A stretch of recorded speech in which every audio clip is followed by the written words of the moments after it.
एक गांव में देवदास नाम के सेठ रहते थे। इनके 2 बेटे थे। बड़े बेटे का नाम था रवि कुमार और छोटे बेटे का नाम गोपाल था। देवदास की पत्नी का नाम क्रांति था। क्रांति को पूजा पाठ और धार्मिक आयोजनों से कोई सरोकार नहीं था। पूजा पाठ ना वो खुद करती थी और ना ही घर में किसी को करने देती। बड़ा बेटा शादी योग्य हो गया तो उसकी शादी पास के ही गांव से धर्मदास की पुत्री से कर दी गई। जिस लड़की से शादी हुई वो भगवान शिव की भक्तिन थी।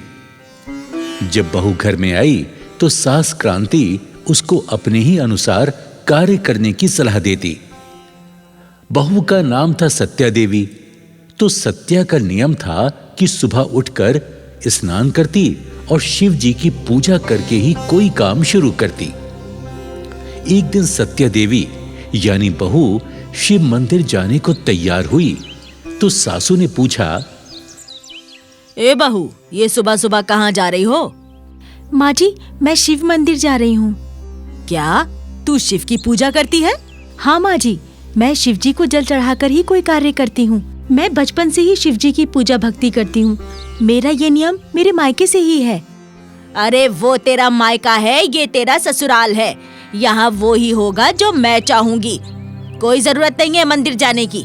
हमारे यहाँ कोई पूजा पाठ और किसी देवता पर विश्वास नहीं करते। यहाँ कोई पूजा पाठ नहीं होगा, समझी? तभी ससुर देवदास आ पहुंचे। अरे क्रांति, क्यों बहू को डांट रही हो? सुनो जी, गजब हो गया। मेरे तो भाग्य फूट गए ऐसी बहू पाके। क्यों, क्या किया बहू ने? अरे तुम्हारी लाडली बहू शिव की पूजा करने मंदिर जा रही है। रोको इसे, हमें पूजा पाठ पर भरोसा नहीं है। अरे भाग्यवान, अरे तुझे पूजा पाठ पर भरोसा नहीं है तो बहू को तो जाने दे। उसकी अपनी भावना है, शिव के प्रति श्रद्धा है। नहीं जी, मैं बहू को पूजा पाठ करने की अनुमति नहीं दूंगी। आज ये शिव के मंदिर जाएगी, कल मेरे बेटे को भी पुजारी बना देगी। अरे क्यों अपनी सोच दूसरे पर थोप रही हो? जाओ बहू जाओ, तुम शिव मंदिर जाओ। ससुर के कहने पर सत्या देवी शिव मंदिर चली जाती है। शिव को जल फूल चढ़ाकर, हाथ जोड़कर शिव को अपनी व्यथा सुनाती है। हे शिव शंभु भोलेनाथ, मेरी सास को सद्बुद्धि दो। वो मुझे आपकी पूजा करने से रोकती है।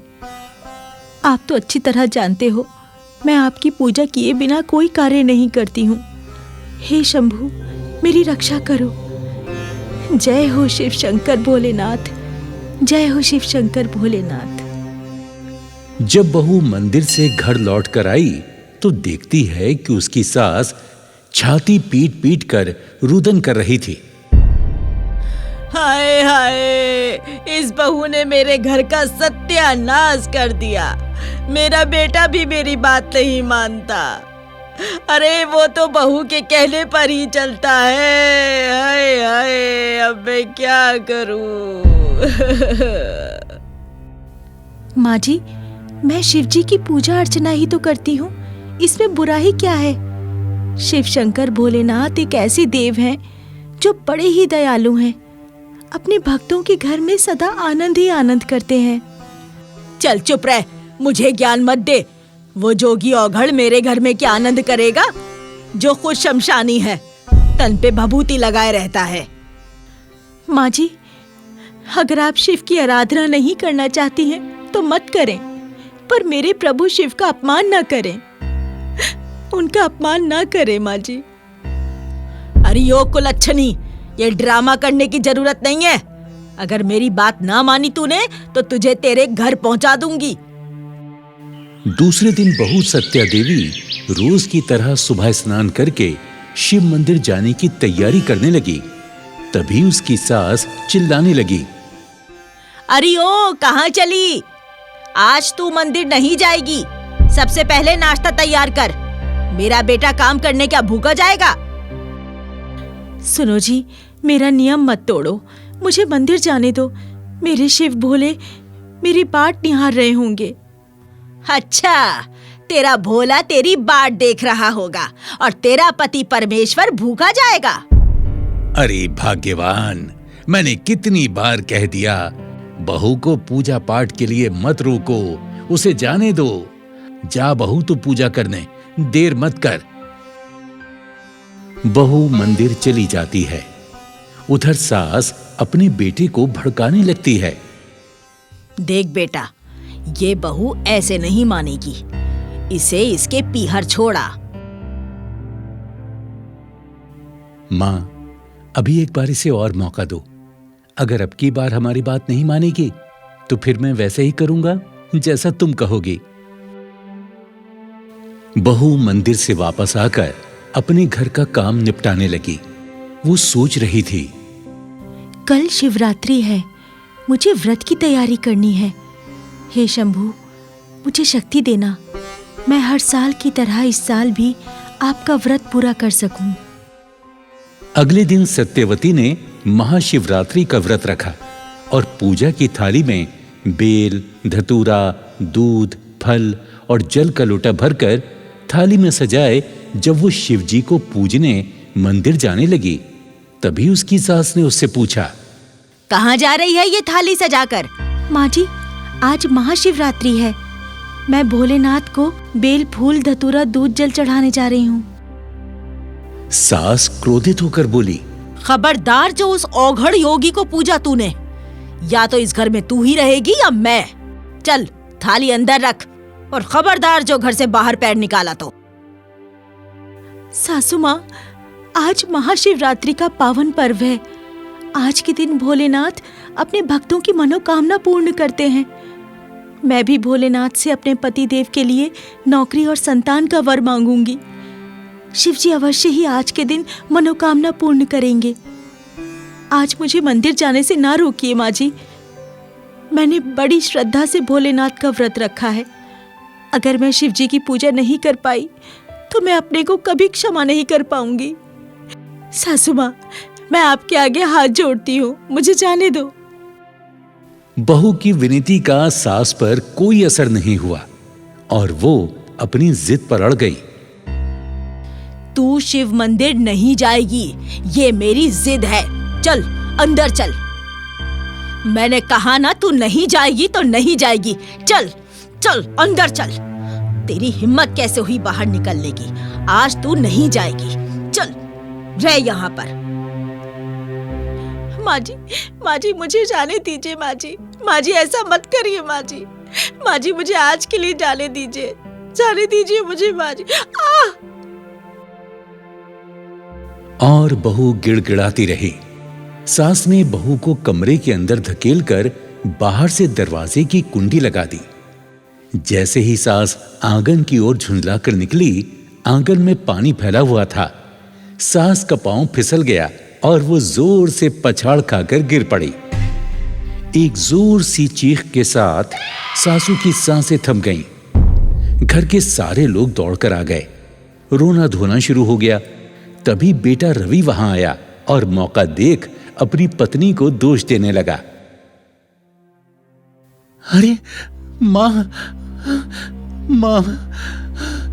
अरे देख, तेरी बदौलत मेरी मां मर गई। अरे तू हत्यारिन है तू। अब बोल, तू अपने भोलेनाथ से, अगर वो भगवान है तो मेरी मां को जीवित कर दे।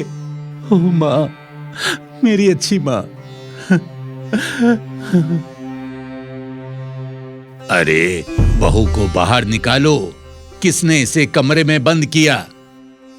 जैसे ही बहू बाहर आई तो अपनी सास को देखकर हक्का बक्का रह गई। वो दौड़ी और शिव मंदिर पहुंची और भोलेनाथ से प्रार्थना करने लगी। हे भोलेनाथ शिव शंभू, आपने ये क्या किया? आज के दिन आप सबको खुशहाली देते हो और मेरी पूजा का फल मेरे घर में शोक से भर दिया। हे महाकाल, काल को वश में करने वाले, मेरा ये दोष दूर करो। मेरी सासू को जीवन दान दे दो, वरना दुनिया का आप पर से विश्वास हट जाएगा। हे देवों के देव महादेव, मेरी विनती स्वीकार कर लो। यदि आपने मेरी सास को जीवित नहीं किया तो तेरी चौखट पर सर पटक पटक कर अपने प्राण दे दूंगी। बहू भोलेनाथ के चरणों में अपना सिर पीटने लगी। तभी भोलेनाथ ने अपनी किरणों से उसकी सांस को जीवन दान दे दिया। वहां खड़े सारे लोग चकित हो गए। सासू मां ने आंखें खोली तो तमाम लोग खड़े हुए थे। सासू ने पूछा, आप लोग यहाँ इकट्ठे क्यों हो? क्या हुआ? अरे भाग्यवान, तुम मृत्यु को प्राप्त हो गई थी। अचानक तुम्हें प्राण दान मिले हैं।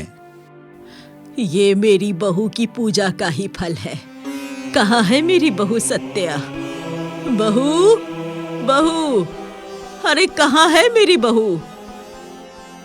तुम्हारा ये हाल देखकर लगता है वो शिव मंदिर गई हुई है।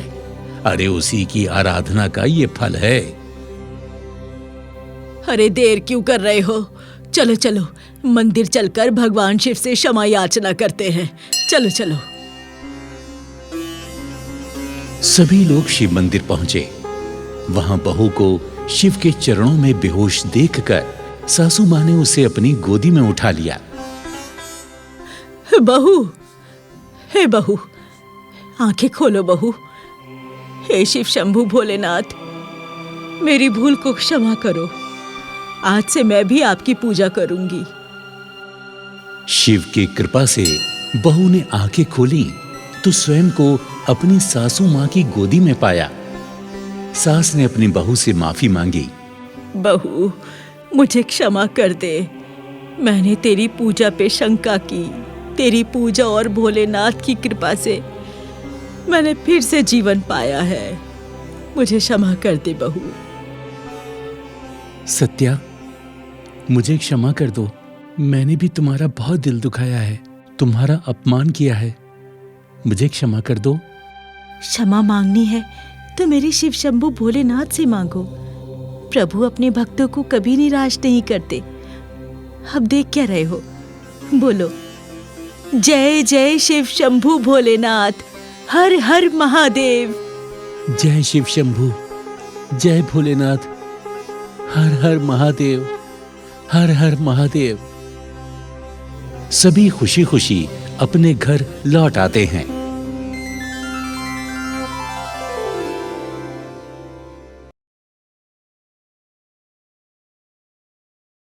हरिया बहुत बड़ा शिव भक्त था, लेकिन वो बहुत ही गरीब था। अपनी रोजी रोटी चलाने के लिए वो आसपास के इलाके सड़कों की झाड़ू लगाकर सफाई कर देता, जिससे लोग उसे थोड़े बहुत पैसे दे देते थे। साहब, सड़क पर झाड़ू लगा दिया है। ठीक है, अब पार्क की सफाई कर दो। जी साहब। साहब, मैंने पार्क की सफाई भी कर दी। ये लो 400 रुपए। हरिया के घर से थोड़ी दूर पर एक शिवालय था। हरिया वहां रोज जाता और मंदिर के आसपास झाड़ू लगाकर साफ सफाई कर देता था। बदले में मंदिर का पुजारी उसे कुछ पैसे दे देता था। इसी तरह हरिया की जिंदगी की गाड़ी चल रही थी। हरिया के घर में उसकी पत्नी मंजुला और उसका 5 साल का बेटा भोला रहते थे। भोला कभी कुछ खाने की जिद करता तो हरिया उसे भी पूरा नहीं कर पाता। उनका परिवार रूखी सूखी खाकर गुजारा कर रहा था। हरिया रोज नहा धोकर सबसे पहले शिव मंदिर जाता। हरिया शिव मंदिर में घंटा बजाता और भगवान शिव की पूजा करता। वो शिव भगवान से रोज एक ही बात कहता कि कभी मेरे घर पधारो प्रभु। जय भोलेनाथ की, जय शिव शंकर की। मंदिर में तो रोज मिलते हो, कभी मेरे घर पधारो प्रभु। एक दिन मंदिर के पुजारी ने उसे प्रसाद में मिठाई दी। हरिया खुशी खुशी घर आया। हरिया अपने बेटे भोला को पुकारता है, भोला, भोला। जी पिताजी। अरे वाह, मिठाई। मुझे मीठा बहुत पसंद है पिताजी। और भोला प्रसाद की मिठाई खाकर बहुत खुश होता है। पिताजी, मुझे खीर पूरी खानी है। बेटा, थोड़े दिन रुक जा, खिला दूंगा। 2 सूखी रोटी तो जुड़ती नहीं, खीर पूरी कहां से खिलाओगे? अरे भाग्यवान, महाशिवरात्रि आ रही है, मंदिर में भंडारा लगता है ना, वहां से खीर पूरी लाकर खिला दूंगा। सुनो, मैं काम पर जा रहा हूं, ठीक है? कुछ खाने को हो तो दे दो, मैं खाकर चला जाऊंगा। घर में खाने को कुछ नहीं है। कल रात की एक रोटी बची थी, वो मैंने भोला को खिला दी। ठीक है, तो मुझे नमक पानी दे दो, वही पीकर चला जाऊंगा। नमक पानी पीकर हरिया घर से बाहर काम के लिए निकल जाता है। उस दिन उसे मंदिर के आसपास के इलाकों में साफ सफाई का काम मिल जाता है। महाशिवरात्रि आने वाली थी और मंदिर के आसपास के इलाकों को साफ सुथरा करके सजाया जाना था। इस साल मंदिर में बहुत बड़ा भंडारा होने वाला है, भोला को खूब खीर पूरी खिलाऊंगा। हरिया मंदिर के सामने हाथ जोड़कर बोलता है, ए भोलेनाथ, कभी मेरे घर भी पधारो। उस दिन हरिया को 300 रुपए मिलते हैं। काम खत्म करके हरिया घर की ओर जाने लगता है। रास्ते में चलते चलते अचानक हरिया को किसी के कराहने की आवाज सुनाई देती है। अरे, ये कराहने की आवाज कहाँ से आ रही है? ये किसी बुजुर्ग की आवाज लगती है। हरिया इधर उधर देखने लगता है। आवाज तो झाड़ियों से आ रही है। हरिया झाड़ियों की तरफ जाता है तो देखता है वहां एक बुजुर्ग आदमी गिरा हुआ था और बहुत कराह रहा था। हरिया उसे कंधे पर उठाकर झाड़ियों से बाहर लाता है। उस बुजुर्ग के पूरे शरीर में कोढ़ हो गया था और उसके घाव पर मक्खियां भिनभिना रही थीं। बाबा, आप यहाँ कैसे आए? आपका घर कहाँ है? बगल के गांव में मेरा घर है। आपका है तो आपको घर पहुंचा दूं? नहीं, मुझे कोढ़ की बीमारी हो गई है, इसलिए मेरे बेटे बहू मुझे यहाँ छोड़कर चले गए हैं। मुझे यहीं रहने दो, भूखा प्यासा तड़प तड़प कर मर जाऊंगा। नहीं बाबा, मैं आपको यहाँ नहीं छोड़ सकता। हरिया उस बुजुर्ग आदमी को अपने कंधे पर बिठाकर घर ले आता है। मंजुला, ओ मंजुला, जी आई। 2 गिलास पानी ले आना। मंजुला पानी लेकर आती है और हरिया से कहती है, ये किसे ले आए? मंजुला, ये बाबा मुझे सड़क के किनारे झाड़ियों में मिले हैं। इनकी बीमारी के कारण इनके बेटे बहू ने इन्हें घर से निकाल दिया है। इन्हें यहाँ क्यों ले आए? हमारा खुद का तो खाने का ठिकाना है नहीं, इन्हें क्या खिलाएंगे? और इनकी बीमारी के इलाज का खर्चा कहाँ से उठाएंगे? तुम चिंता मत करो मंजुला, भोलेनाथ सब इंतजाम कर देंगे। आज 300 रुपए मिले थे, मैं 100 रुपए का राशन ले आया हूँ। बाकी बचे पैसों से बाबा की दवाई ले आऊंगा। तुम खाने की तैयारी करो, मैं इन्हें पास के अस्पताल में ले जाता हूँ। हरिया बूढ़े बाबा को अपने कंधे पर बिठाकर अस्पताल ले जाता है। वहां उन्हें डॉक्टर से दिखाता है। इन्हें ठीक होने में कुछ दिन लग जाएंगे, मैं दवाइयां लिख देता हूं, इन्हें रोज दवाइयां खिला दीजिएगा। ठीक है डॉक्टर साहब। हरिया के पास जो पैसे थे उससे वो बूढ़े बाबा के लिए दवाइयां खरीद लेता है और उन्हें अपने कंधे पर बिठाकर घर ले आता है। रात को जब सब खाना खाने के लिए बैठे, आज तो इनकी दवाइयां ले आए आप, रोज इतनी महंगी दवाइयां कहाँ से लाओगे? मंजुला, सब हो जाएगा। जब शिव शंकर भगवान ने इन्हें मेरे पास भेजा है तो वो कुछ ना कुछ इंतजाम जरूर करेंगे। हरिया हाथ जोड़कर बोलता है, ए भोलेनाथ, कभी मेरे घर भी पधारो। दूसरे दिन से हरिया रोज की तरह काम पर निकल जाता और भोलेनाथ की कृपा से उसे काम मिल जाता था। अब तो हरिया कभी 300 तो कभी 400 रुपए कमा लेता था, जिससे रोज का खाने का इंतजाम भी हो जाता और बूढ़े बाबा की दवाई भी आ जाती थी। बूढ़े बाबा धीरे धीरे ठीक हो चले थे। एक रात जब सब खाना खा रहे थे तब भोला फिर से खीर पूरी खाने की जिद करने लगा। मैंने तुझसे कहा था ना, महाशिवरात्रि आने ही वाली है, मंदिर में बहुत बड़ा भंडारा लगने वाला है, तुझे खीर पूरी जरूर खिला दूंगा। मंदिर में क्यों, तुम इस बार अपने घर में भंडारा करो और सबको खीर पूरी खिलाओ। लेकिन बाबा, मुझ गरीब के पास इतने पैसे कहाँ? जो कमाता हूँ उससे एक रात की रोटी का जुगाड़ हो पाता है बस। 2 दिन के बाद महाशिवरात्रि है, इतनी जल्दी मैं भंडारे के लिए पैसे कहाँ से लाऊंगा बताइए? इसकी चिंता तुम मत करो, तुम बस महाशिवरात्रि की पूजा और भंडारे की तैयारी करो। दूसरे दिन से हरिया के घर में महाशिवरात्रि पूजा की तैयारी होने लगती है। मंजुला पूरे घर की साफ सफाई करती है। घर में बने पूजा स्थल की साफ सफाई करके वहां मंदिर से फूल लाकर सजावट करती है। तुम बस आधा किलो चावल, आधा किलो दूध और 1 किलो आटा ले आना और आस पड़ोस में खबर कर दो, महाशिवरात्रि के दिन तुम्हारे घर भंडारा है। हरिया पूजा और भंडारे का सामान ले आता है। दूसरे दिन महाशिवरात्रि का त्योहार था। आधा किलो चावल और आधा किलो दूध से कितनी खीर बन पाएगी? आपने तो सभी पड़ोसियों को खबर कर दी है कि हमारे घर भंडारा है।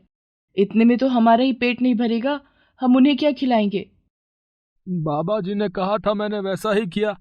अब आगे भोलेनाथ जाने। महाशिवरात्रि का दिन भी आ गया। हरिया का पूरा परिवार नहा धोकर भगवान शिव और माता पार्वती की पूजा में व्यस्त था। मंजुला ने आधा किलो चावल और आधा किलो दूध की खीर बनाई और 1 किलो आटे की पूरियां बनाई। घर के बाहर भंडारा खाने के लिए पड़ोसी आने लगे थे। हरिया, तुम सब लोगों को खाने के लिए बिठाओ और मंजुला, तुम भंडारे का प्रसाद परोसना शुरू करो। लेकिन बाबा, ये प्रसाद तो कुछ ही लोगों तक बंट पाएगा। तुम इसकी चिंता मत करो, ये प्रसाद कभी खत्म नहीं होगा। तुम इसे जितना बांटोगी ये उतना ही बढ़ेगा। मंजुला को बूढ़े बाबा की बातों पर विश्वास नहीं हुआ, लेकिन फिर भी उसने लोगों को खीर पूरी का प्रसाद परोसना शुरू कर दिया। हरिया और मंजुला के आश्चर्य का ठिकाना न रहा। भंडारा खाने आए सभी लोगों ने प्रसाद खा लिया, लेकिन पतीले में से ना तो खीर खत्म हुई और ना ही पूरी खत्म हुई। उस दिन भोला ने भी जमकर खीर पूरी खाई।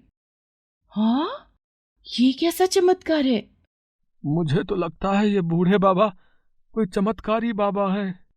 अरे, लोगों को खिलाने के चक्कर में हम बूढ़े बाबा को तो भूल ही गए, उन्हें तो प्रसाद खिलाया ही नहीं। हरिया और मंजुला बूढ़े बाबा को प्रसाद खिलाने के लिए घर के अंदर जाते हैं, लेकिन बूढ़े बाबा घर में नहीं थे। बाबा कहीं नजर नहीं आ रहे हैं, कहीं वो हमसे नाराज होकर चले तो नहीं गए? हमने उन्हें खाने के लिए नहीं पूछा।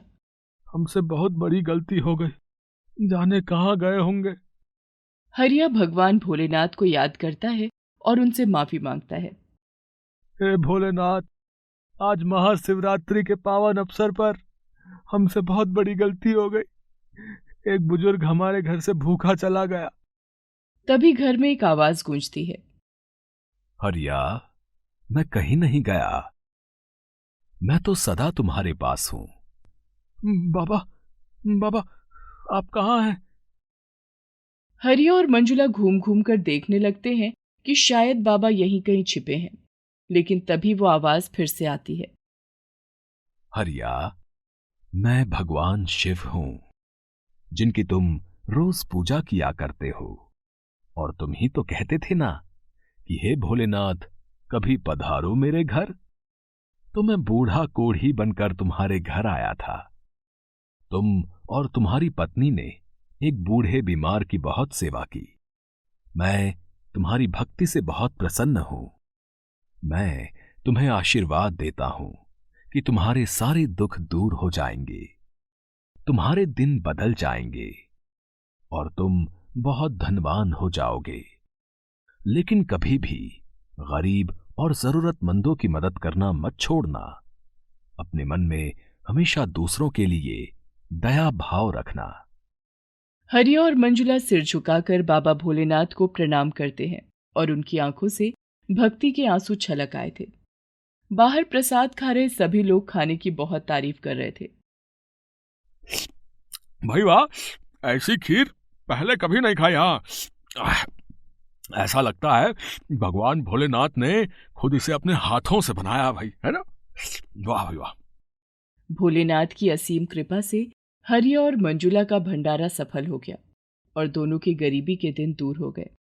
दोनों के घर में अब किसी चीज की कोई कमी नहीं थी। दोनों भोलेनाथ की भक्ति करते और सुखी जीवन जीने लगे। चंदनपुर गांव में 2 दोस्त शिवा और भोला रहा करते थे। दोनों ही बचपन के दोस्त थे और अपने हर सुख दुख में साथ रहते, और गांव के लोग भी शिवा और भोला को उनकी दोस्ती के साथ साथ उनकी शिव भक्ति के कारण जानते थे। एक रोज मंदिर के बाहर बैठा शिवा अपने दोस्त भोला से कहता है, भाई इस बार भी शिवरात्रि पर हम दोनों भाई व्रत रखेंगे और एक साथ व्रत तोड़ेंगे भी। मुझे याद है हम जब 12 साल के थे तब से हम शिवरात्रि का व्रत रखते आ रहे हैं। हाँ शिवा, मुझे याद है। वैसे तू मुझे ये बता, कल भाभी इतने गुस्से में क्यों थी जब मैं तेरे घर आ गया था? अरे छोड़ ना, उसका तो रोज का है, किसी न किसी बात को लेकर मुझसे कलेश करती रहती है। शिवा, ये तेरी ही प्रॉब्लम नहीं बल्कि मेरी भी प्रॉब्लम है। मेरी माला भी पूरे दिन किचकिच किचकिच करती रहती है। कभी कभी तो मन करता है कि मैं बस घर छोड़ के चला जाऊं। अरे नहीं नहीं, तू भी कैसी बात करता है? तू एक दिन के लिए भी कहीं चला जाता है तो मेरा मन नहीं लगता। शिवा देखना, माँ बहुत बीमार है और मुझे कुछ समझ में नहीं आ रहा है। क्या करूं? पैसों की भी बड़ी दिक्कत है। यार पैसों से याद आया, जमींदार जी मेरी पुश्तैनी जमीन वापस कर रहे हैं और अब से मैं उसमें ही साग सब्जी उपाज करके अपना घर परिवार चलाऊंगा और तुझे पैसे के लिए सोचना भी नहीं पड़ेगा। नहीं, मैं दोस्ती के बीच पैसे को नहीं आने देना चाहता, पर यह बहुत अच्छी बात है। उससे ही तुझे इतना पैसा आ जाएगा कि तू घर बैठ के खा सकता है। सब भोलेनाथ की कृपा है। उन्होंने हमेशा से ही हमें हर मुसीबत से निकाला है और हमारी हर मुसीबत में मदद की है। ऐसे ही समय बीत रहा होता है जहां भोला मेहनत मजदूरी करके जो भी कमा कर लाता वो उसके घर और उसकी माँ की दवाई में खर्च हो जाया करता। तो वहीं दूसरी ओर शिवा खेती करके अच्छा खासा कमा लेता था और खा लेता था। एक रोज भोला की पत्नी माला अपनी बूढ़ी खाट पर पड़ी खांसती हुई सास को देखकर कहती है, अजी सुनिए, मुझसे अब इनकी और सेवा नहीं हो सकती। इनसे तो अब उठा भी नहीं जाता है। अरे मैं तो कहती हूँ अपनी जमा पूंजी गहना जो भी था वो सब अब तक आपने इन पर लगा दिया है, लेकिन फिर भी ये एक ना एक दिन भगवान को प्यारी हो ही जाएंगी। इन्हें आप किसी वृद्धाश्रम में क्यों नहीं पटकाते हैं? ये तुम क्या कह रही हो? मेरी माँ और वृद्धाश्रम में रहेगी? तुम्हारे दिमाग तो ठीक है ना? आज तो तुमने अपने मुंह से ये बोल दिया है, लेकिन दोबारा मत बोलना। हाँ, तुम्ही तो मेरी बातें मिर्ची ही लगेंगी ना। एक तो आपका वो अमीरजादा दोस्त जो पहले तो आपकी ही तरह फटीचर था, लेकिन जब से उसके बाप दादा वाली जमीन उसे मिली है उसमें और उसकी जनानी में तो अलग ही घमंड आ गया है। आज तुम्हें क्या हो गया है माला? तुम ये सब सोचकर भी बोल रही हो? अरे सच बोल रही हूँ और क्या। तुम्हारी माँ इतने दिनों से बीमार है बिस्तर पर। तुमने इन्हें ठीक करने के लिए क्या नहीं किया? मेरे गहने जेवर तक गिरवी रख दिए, लेकिन तुम्हारे दोस्त ने एक बार भी ये नहीं कहा कि तुम इतने परेशान हो तो मैं तुम्हारी मदद कर देता हूँ। किस काम का हुआ भला ऐसा दोस्त? उसने मुझसे पूछा है, कई बार पूछा है, लेकिन मैं नहीं चाहता कि मेरी दोस्ती के बीच में पैसे आए। हाँ, बड़े आए दोस्ती निभाने वाले। जब दोस्त मुसीबत की घड़ी में साथ ही ना दे तो काहे का दोस्त हुआ? भोला की पत्नी जो कुछ भी कह रही थी वो भोला चुपचाप सुन रहा था। वो अपने दोस्त को कुछ भी नहीं कह सकता था। अब देर शाम जब भोला अपने दोस्त शिवा से मिलने जाता है तो शिवा की पत्नी चमेली घर में होती है। अरे रे, कृष्णा के घर सुदामा आए हैं, लेकिन ये तो सुदामा से भी ज्यादा फटीचर गरीब है। अजी कहाँ हैं आप? देखिए आपका भिखारी दोस्त आया है। होगा कोई काम आपसे, तभी तो आया है मिलने। ये तुम क्या कह रही हो? कहाँ है भोला? भोले, ओ भोले, लगता है इसके कटु वचन सुन लिए उसने। हाँ, जाइए मना लीजिए, वरना उसके बिना आप रह ही कहाँ पाएंगे। बीवी चाहे मर जाए, लेकिन दोस्त को कुछ नहीं होना चाहिए। हैसियत भी तो देखकर दोस्ती करनी चाहिए ना आपको। शिवा और भोला दोनों की पत्नियां दोनों को उनकी दोस्ती को लेकर ताने कसा करती थी, लेकिन दोनों नहीं चाहते थे कि उनकी दोस्ती के बीच में दरार आए।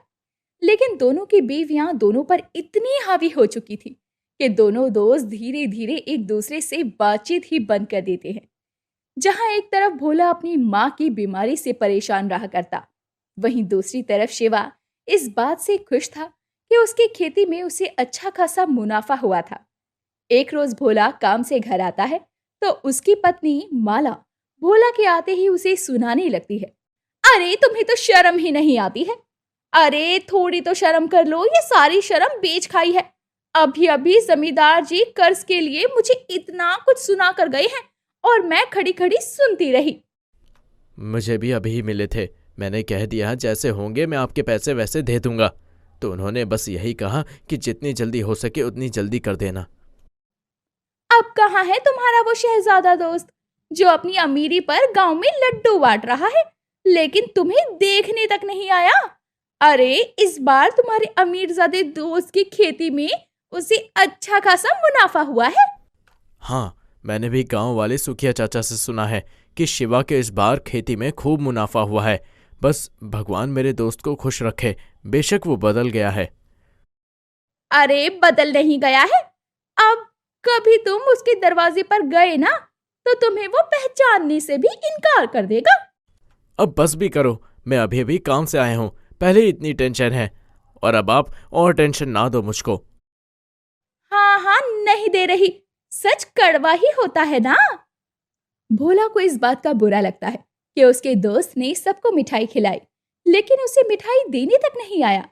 इधर शिवा की पत्नी चमेली अपने पति को मिठाई खिलाते हुए कहती है, अजी मैंने आपसे कहा था ना उस भोला का साथ छोड़ दीजिए। देखा उसका साथ छोड़ते ही कितना फायदा हुआ आपको। अरे वो तो था ही आपकी किस्मत में पनौती। हाँ, शायद वो मेरे पैसों को देखकर जलने लगा था, लेकिन कोई बात नहीं, वो जहां भी जाए वहां खुश रहे। मैं बस इतना ही चाहता हूँ। वैसे ना परसों शिवरात्रि है तो मंदिर में गरीबों को दान में कपड़े देने की मन्नत मांगी थी मैंने, और उस दिन आपका व्रत भी तो है, तो ये काम उसी दिन कर लेंगे। उस दिन तो भोला भी शिवरात्रि का व्रत रखा होगा। हे भोलेनाथ, मेरे भोले भाले दोस्त में छल कपट कब से आ गया और उसने तो मुझे भुला भी दिया है। आपकी सोच में पड़ गए हैं जी आप।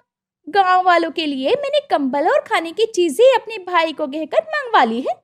आपको चिंता करने की कोई जरूरत नहीं है। हाँ हाँ, ठीक किया तुमने। अब देर रात बिस्तर पर लेटा हुआ भोला भी शिवा के बारे में ही सोच रहा था, और इसी के साथ अब अगली सुबह भोला जल्दी उठकर नहाकर मंदिर के लिए निकल पड़ता है। और शिवलिंग पर जब भोला जल चढ़ाकर हाथ जोड़कर अपनी आंखें खोलता है तो उसके सामने शिवा खड़ा होता है और उसकी पत्नी चमेली भी थी। ये देखकर भोला जैसे ही कुछ बोल पाता, माला अपने पति का हाथ पकड़कर उसे मंदिर से बाहर ले आती है। अरे ऐसा क्यों किया तुमने? वहां मेरा दोस्त मुझसे कुछ कहना चाह रहा था। अजी कुछ नहीं कहना चाह रहा था आपका दोस्त। अगर कुछ कहना ही होता तो क्या उसे वो आपके घर आकर नहीं कह सकता था? हाँ, ये बात तो तुम सही कह रही हो। चलो चलते हैं, आज वैसे भी इतना अच्छा दिन है शिवरात्रि का, और भोलेनाथ भी मुझे रास्ता दिखा रहे हैं। ये कहकर भोला और माला जैसे ही जाने लगते हैं, वो देखते हैं कि एक लंबी लाइन लगी हुई थी जिसमें गरीब लोग कपड़े और खाने पीने का सामान लेकर जा रहे थे। ये देखकर माला और भोला भी उस लाइन में लग जाते हैं, और जब दोनों का नंबर आता है तो दान करने वाला कोई और नहीं बल्कि शिवा होता है। देख क्या रहा है, ला दे। मैं भी इनकी तरह गरीब ही हूँ, तेरी तरह अमीर नहीं हो गया हूँ, और अपने मित्र को भूलने की गलती भी नहीं की है। मैं कब से तेरे को भूल पाया हूँ। तेरे लिए तो मैं राजा से रंग तक बनने को तैयार हूँ। ये बोलकर दोनों एक दूसरे के गले लग जाते हैं। ये देखकर दोनों की पत्नियां भड़क जाती हैं और दोनों का हाथ पकड़कर कहती है, अरे आप क्या कर रहे हैं? इन गरीबों के गले क्यों लग रहे हैं?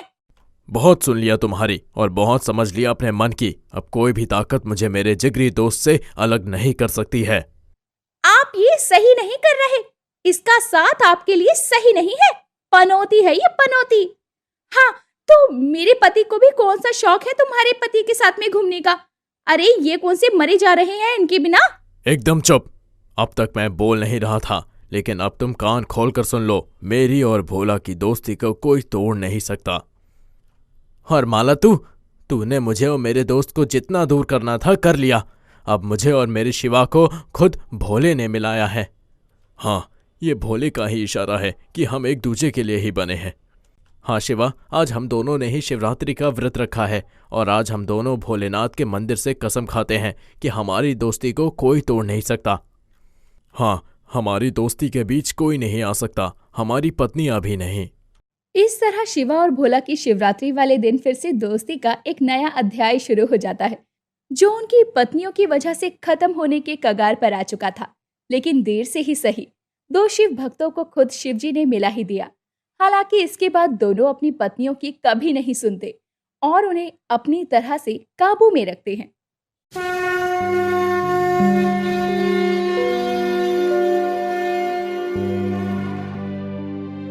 किसी गांव में रामू नाम का एक व्यक्ति अपनी पत्नी के साथ रहता था।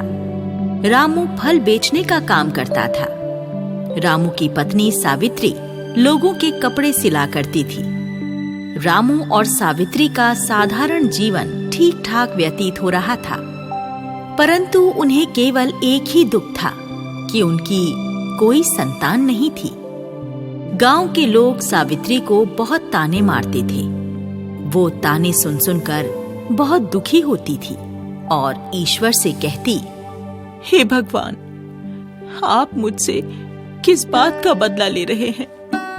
आप तो सब पर कृपा करते हैं, फिर मुझ अभागिन की भी सुन लीजिए प्रभु। रामू सदैव सावित्री को तसल्ली देता। अरे सावित्री, धैर्य रख। ईश्वर ने जो लिखा है ना भाग में, वही मिलेगा, इसलिए दुखी मत हुआ कर। परंतु सावित्री दिन रात संतान की चिंता में खोई रहती। सावन का माह आरंभ होने वाला ही था। सावित्री ने अपनी माँ के घर जाने का फैसला किया और रामू से कहा, सुनो जी, आज आप फल बेचकर जल्दी घर लौट आना। क्या हुआ भाग्यवान, कोई जरूरी काम है क्या? जी, मैं अपनी माँ से मिलने जाना चाहती हूँ। बहुत याद आ रही है उनकी। और आप तो जानते ही हैं, सावन के माह में सभी लड़कियाँ अपने मायके जाती हैं। अरे हाँ हाँ भाग्यवान, मैं जल्दी आकर तुम्हें तुम्हारी माँ के घर छोड़ आऊंगा, बस। सावित्री अपनी माँ के घर जाने की सारी तैयारी करके रखती है और रामू बाजार से जल्दी घर आकर सावित्री के साथ उसकी माँ के घर के लिए निकल पड़ता है। सावित्री के मायके में एक बहुत प्राचीन शिव मंदिर था। जब रामू सावित्री रास्ते में जा रहे थे, तब वो शिवजी के मंदिर में दर्शन करने के लिए गए। सावित्री, चलो, भोलेनाथ का ये मंदिर कितना अद्भुत लग रहा है ना? चलो हम भी दर्शन कर लेते हैं। हाँ, चलो। हर हर महादेव बच्चा, तुम्हारी सभी मनोकामनाएं पूर्ण करें महादेव। हर हर महादेव। रामू और सावित्री शिव जी के दर्शन करके सावित्री की माँ के घर पहुँच जाते हैं और दोनों शिव दर्शन पाकर एक अद्भुत शांति का अनुभव करते हैं। भोजन करके दोनों सो जाते हैं। प्रातः जब दोनों उठते हैं तो फिर सावित्री की माँ और भाई शिव मंदिर जाने के लिए तैयार हो जाते हैं। माँ, आप सब शिव मंदिर जा रहे हैं? क्या आप सब रोज मंदिर जाते हैं? बेटी, हम तो भोले बाबा का अभिषेक करके ही अपनी दिनचर्या शुरू करते हैं। तेरे पिता के जाने के बाद उन्हीं के आशीर्वाद से हमारा गुजारा चल रहा है। और तेरी भाभी तो हर साल सावन के सोमवार का व्रत करती है। माँ, मुझे भी ये व्रत करना सिखाओ। भाभी, ओ भाभी, मुझे भी बताओ ना, इस व्रत को करने की विधि क्या है? अरे सावित्री, रख लेना व्रत। पहले तुम और रामू तैयार हो जाओ, कुछ खा लो। क्यों ना तुम भी आज हमारे साथ मंदिर चलो। कल से सावन शुरू हो रहे हैं। मैं तुम्हें व्रत का सारा विधान समझा दूंगी। रामू और सावित्री एक बार फिर मंदिर पहुंच जाते हैं। दोनों सबके साथ भोले बाबा का अभिषेक करते हैं और भगवान भोलेनाथ के सावन के सोमवार के व्रत रखने का मन बना लेते हैं। सावित्री अपनी भाभी से व्रत का विधान बताने को कहती है। देख सावित्री, भोले बाबा तो बहुत भोले हैं। उनके व्रत का विधान भी अत्यंत साधारण एवं सरल है। जो भी भक्त उनका व्रत सच्ची श्रद्धा से करता है, उनकी कृपा उस पर हो जाती है। इस व्रत का कोई खास नियम नहीं है, किंतु ये आवश्यक है कि दिन रात में केवल एक ही समय भोजन करो और प्रातः व्रत आरंभ कर शिव पूजन एवं शिव कथा सुनो। ये व्रत सभी मनोकामनाओं को पूर्ण करने वाला है। भाभी, मैं इस व्रत को अवश्य करूंगी।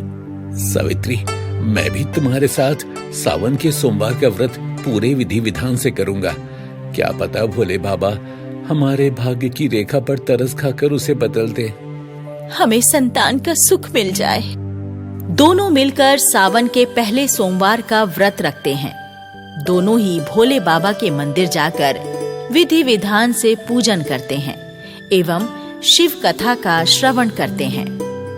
वो प्रत्येक सोमवार ऐसे व्रत का निर्वाह करना प्रारंभ करते हैं और यही कामना करते हैं कि उन्हें एक संतान की प्राप्ति हो जाए। दोनों के भक्ति भाव देखकर पार्वती जी शिव जी से कहती हैं, स्वामी, ये दोनों आपकी भक्ति कितनी श्रद्धा से कर रहे हैं। आपको इनकी मनोकामना पूर्ण करनी चाहिए। तभी वहाँ नारद मुनि आ जाते हैं और कहते हैं, नारायण नारायण, माँ पार्वती और भोले बाबा को नारद का प्रणाम। कहो नारद, कैसे आना हुआ? नारायण नारायण प्रभु, मैं आपकी आज्ञा से सावित्री और रामू की परीक्षा लेना चाहता हूँ। इससे ये सिद्ध हो जाएगा कि वो आपके वरदान के योग्य है भी या नहीं। हाँ प्रभु, अगर नारद मुनि आपके भक्तों की परीक्षा लेना चाहते हैं तो ठीक है। नारद मुनि सावित्री और रामू की परीक्षा लेने के लिए पृथ्वी पर पहुंच जाते हैं। रामू और सावित्री का सावन का आखिरी व्रत होता है। दोनों पति पत्नी अपने व्रत का उद्यापन करने मंदिर जा रहे होते हैं और नारद मुनि एक ऋषि के भेष में उनसे मिलने पहुंच जाते हैं। अरे सावित्री और रामू, कहाँ जा रहे हो भाई? अरे उस वैरागी को मनाने मत जाओ, तुम्हें कुछ प्राप्त नहीं होगा। मेरी शरण में आओ, मैं तुम्हें संतान प्राप्ति की एक ऐसी पूजा बताऊंगा कि तुम्हारा सपना सत्य हो जाएगा। महाराज, आपने हमारे नाम कैसे जाने और हमारा उद्देश्य भी बिना बताए जान गए? कौन है प्रभु आप? हाँ महाराज, बताने की कृपा करें और ये भी बताएं कि आप हमें हमारे भोले बाबा के पास जाने से क्यों रोक रहे हैं? क्योंकि मैं जानता हूँ एक मूर्ति तुम्हें कुछ नहीं दे सकती, किंतु मैं अपनी शक्ति की विद्या से तुम्हारा सपना साकार कर सकता हूँ।